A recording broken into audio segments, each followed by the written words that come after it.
Hello and welcome back to our 11th week and our final day of creating a studio together. It's Friday, March 26, 2021. It's in the wee hours, if you look out my window here, of the morning of March 26th. I can't believe we've made it to this day. It's a bittersweet day. I'm sad that it's ending because I love working with all of you out there, whomever you are, tuning in as we create this studio together.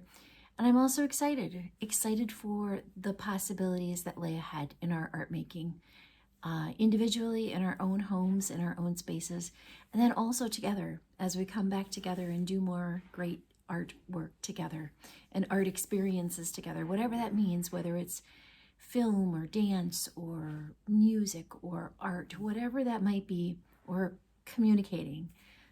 We all can have that opportunity to keep on inspiring and keep on holding that space that lets us be creative. So last week, I left us with this idea of goals, setting goals for the week. And I will tell you, my 5 goals, if I remember correctly, were return to art and use the space, use my art space, and get a new chair that was more comfortable and practical than the one I'm sitting in, and go to bed by 11 o'clock each night and get up early. Those were basically my five goals. And I will tell you, I failed at 4 of them. The only goal I was successful at is return to art. I didn't use my space in the way I wanted to. I didn't get a new chair. I'm sitting on the same old chair as last time. Keeps me up straight though. I made it to bed one night before 11 and the rest not at all. And I overslept yesterday by about an hour. So I did not succeed at those things I put in place. But each week is a new week. Each day is a new day. And if I've learned anything through this creating a space process, it's that every day is a new day to start all over again. So I didn't succeed this past week. I didn't succeed today or yesterday. I'm going to get up and I'm going to do it all over again today and tomorrow and the next day. And I'm going to set those goals and I'm going to keep on working. So what I'm going to ask us today is, what have we learned? What have we learned in creating a space? What have we learned in creating that time in our lives? Or maybe you haven't yet at all and you're out there watching and you're thinking, I never got started and this is ending now. No, it's just beginning, because now it's about you taking the time and making it for you. So what I've learned most of all is that creating the studio is not about space at all. It's about an attitude, a shift in attitude. And that shift in attitude becomes a shift in me. And that I can then take this idea of being creative and apply it anywhere I go. Whether I'm driving in my car, where I'm most creative as I'm driving in my car and have lots of thoughts to myself, or I'm working in a studio at Oakwood, or I'm working in my home studio, or I'm sitting out in the sun and taking in the sunlight. Whatever it is, that this space doesn't just live in some space in my house. It's a space that goes with me. It's carried with me. And when I carry that space with me, then I'm creative. This is just stuff. This is just a space filled with stuff behind me.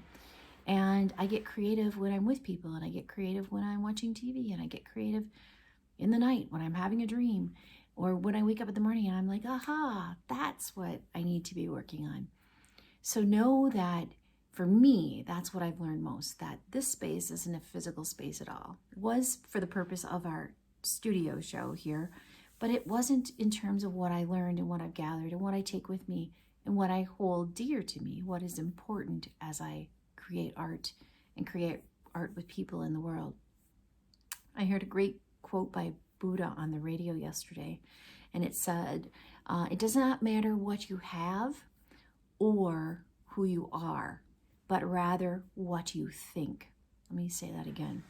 It does not matter what you have or who you are, but rather what you think. So I'm not measured by the things that I have and own or who I am or who I've become, but how I think. And so that's so important to hold with me, that I can't measure myself by the things I have, or who I think I am, but how I think. So how I think changes everything, right?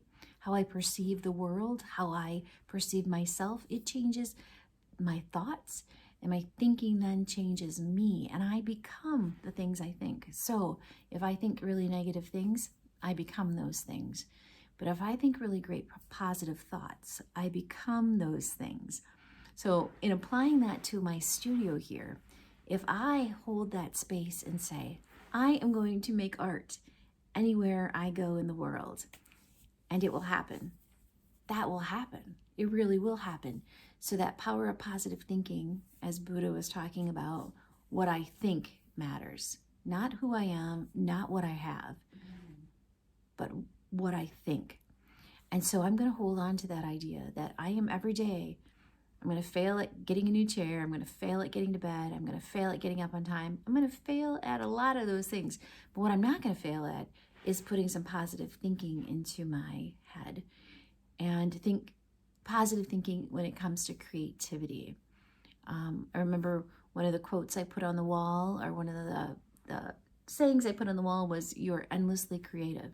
And we each are. And if we believe that, we will create a really wonderful world ahead of us. So keep those thoughts in mind as you go forward in the world and make your space, wherever it is, inside of you, and outside in the world. Keep that positivity. Keep making art, and let me know what you're working on. I love to hear.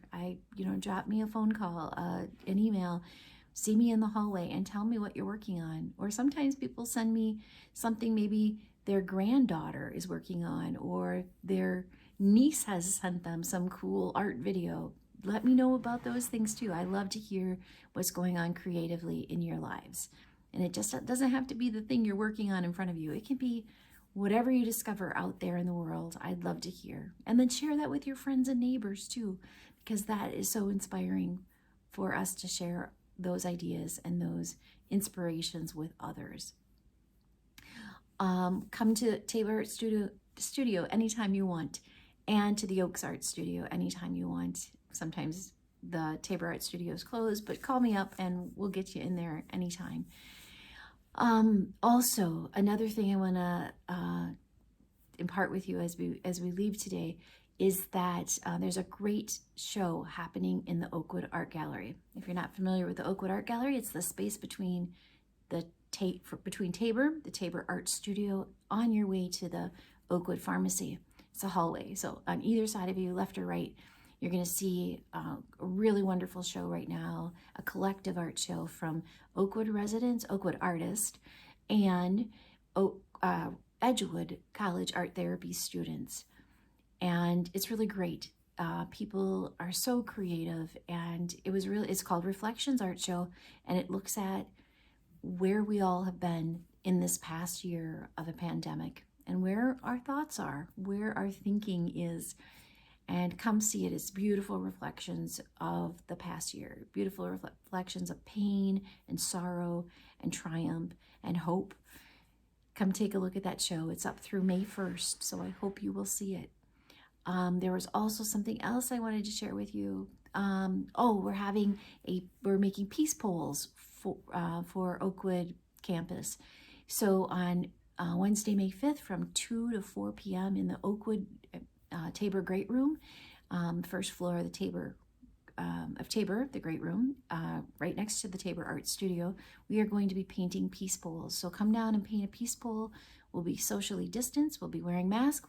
You will each have your own table and your own supplies and your own peace pole to work on. And if anyone wants to exchange at some point in the painting process and work on somebody else's and have somebody else work on yours, that's a really cool way to approach this, that sharing collaborative. Watch for other really cool things happening this summer, next fall, next winter, so many creative things. If you have an idea for a class or a series you'd like to see, let me know. I want to make those happen for you. So in parting, I just want to say thank you so much for being a part of this journey and being here each week and watching our studios take shape and really thinking about that process for you. What you wanted to put into your space, how you'd create that studio, but most importantly, making time for yourself and keeping that at the center of all of this.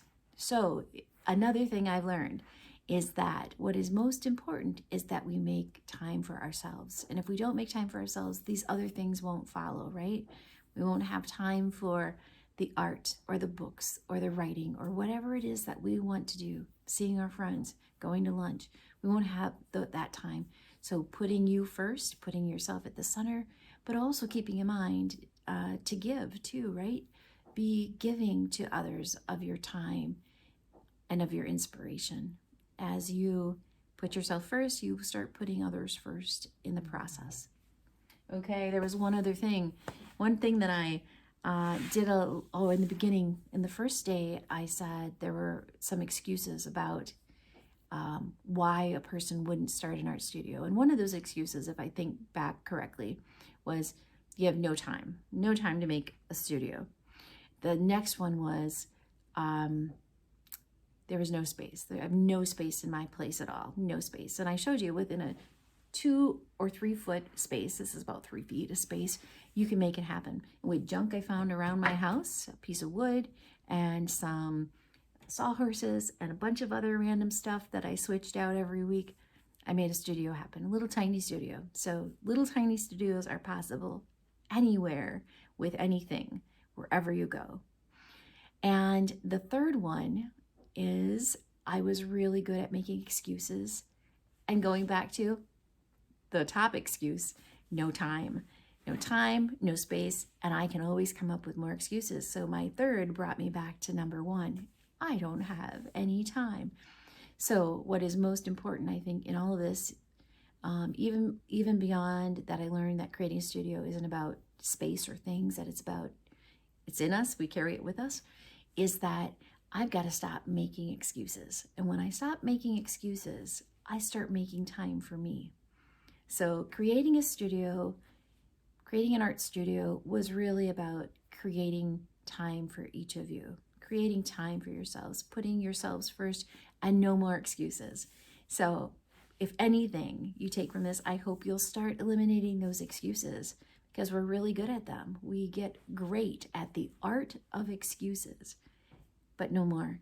So let that art go away and get really good at the art of you, of making time for you.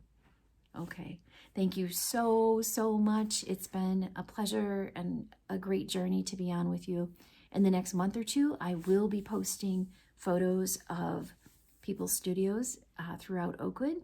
So if you have a studio you'd like to share with me, and I can share with others on Channel 900 and with our art club, please send them to me or invite me over and I'll take photos. Okay, you can find me in the directory, or you can reach me at 230-4324. Okay, thank you so much and happy art making.